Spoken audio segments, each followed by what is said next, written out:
بسم اللہ الرحمن الرحیم۔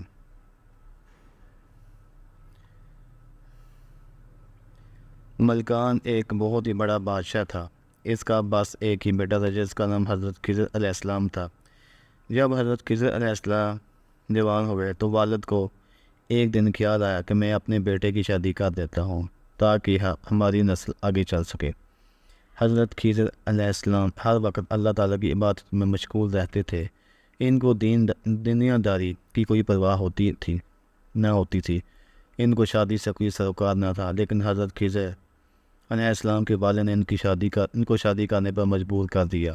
حضرت خضر علیہ السلام کی شادی ایک بہت ہی حسین و جمیل لڑکی سے کروا دی گئی۔ آپ علیہ السلام شادی سے بالکل خوش نہیں تھے۔ حضرت خضر علیہ السلام نے شادی کی پہلی رات بھی اپنی بیوی کی طرف کوئی توجہ نہ دی۔ ساری رات حضرت خضر علیہ السلام اللہ تعالیٰ کی عبادت میں مشغول رہے۔ جب صبح کا وقت ہوا تو حضرت خضر علیہ السلام نے اپنی بیوی سے کہا کہ میرا راز کسی سے افشا نہ کرنا۔ جو بھی آپ سے پوچھے تو کہہ دینا کہ سب معاملہ ٹھیک رہے ہیں۔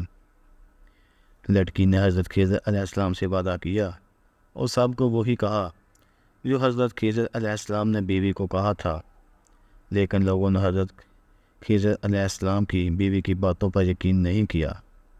حضرت خضر علیہ السلام کے والد صاحب سے یہ کہا کہ ہمیں شک ہے کہ آپ کے بیٹے نے ساری رات بیوی کی طرف نہیں دیکھا ہے۔ لوگوں کے کہنے پر حضرت خضر علیہ السلام کی بیوی کو دائی کے پاس چیک کروایا گیا تو دائی نے بھی یہی کہا کہ لڑکی ابھی کنواری ہے، اس کو کسی بھی مرد نے نہیں چھوا۔ دائی نے حضرت خضر علیہ السلام کے والد محترم کو کہا کہ آپ اپنے بیٹے کو ایک غیر باکرہ عورت مہیا کریں، کیونکہ آپ کے بیٹے کو باکرہ عورت میں کوئی دلچسپی نہ ہے۔ کوئی ایسی کمزوری ہے جس کی وجہ سے باکرہ لڑکی ان کے لیے بیکار ہو۔ چنانچہ حضرت خضر علیہ السلام کے والد نے آپ علیہ السلام کی شادی ایک غیر باکرہ عورت سے کروا دی اور پہلی والی بیوی کو طلاق دلوا دی۔ شادی کی پہلی رات حضرت خضر علیہ السلام کے والد نے کہا کہ رات کے ٹھیک حالات بتانا کہ حضرت خضر علیہ السلام آپ کی طرف متوجہ ہوتے ہیں یا نہیں۔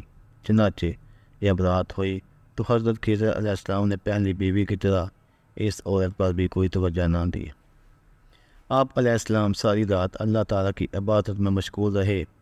جب صبح ہوئی تو اس کے بارے میں رات کے بارے میں دریافت کیا گیا تو اس عورت نے کہا یہ لڑکا مرد نہیں ہے۔ حضرت خضر علیہ السلام کے والد کو جب یہ پتہ چلا تو حضرت خضر علیہ السلام کو سزا دینے کا فیصلہ کر دیا۔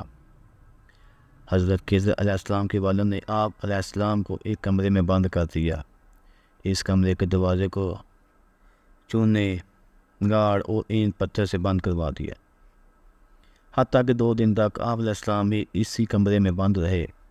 2 دن کے بعد آپ علیہ السلام کے والد گرامی کے دل میں بیٹے کی محبت جاگ اٹھی۔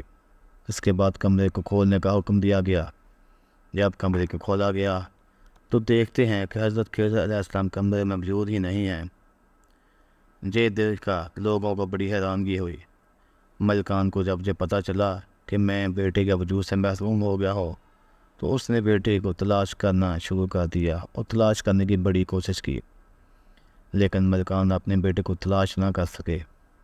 حضرت خضر علیہ السلام اللہ تعالیٰ کے حکم سے وہاں سے نکل کر حضرت ذوالقرنین علیہ السلام کے پاس چلے گئے تھے۔ آپ علیہ السلام حضرت ذوالقرنین علیہ السلام کی ہمراہ بحر ظلمات میں جا کر آب حیات نوش کیا، ہمیشہ اگلی ابدی زندگی کا مالک بن گئے۔ خدا نے حضرت خضر علیہ السلام کو یہ معجزہ عطا کیا کہ آپ علیہ السلام کو دریاؤں پر موقر کر دیا۔ چنانچہ حضرت خضر علیہ السلام ایک سمندر کے قریب ہی رہائش پذیر ہو گئے۔ ایک دن حضرت خضر علیہ السلام ایک جزیرہ میں نماز ادا کر رہے تھے کہ اتنے میں حضرت خضر علیہ السلام کے وطن کے 2 تاجر کشتی کے ہاتھ سے گوار اسی جزیرے میں جا پہنچے تھے۔ جب حضرت خضر علیہ السلام عبادت سے فارغ ہوئے تو لوگوں نے اپنے حالات بتائے۔ ان تاجروں نے حضرت خضر علیہ السلام کو پہچان لیا تھا۔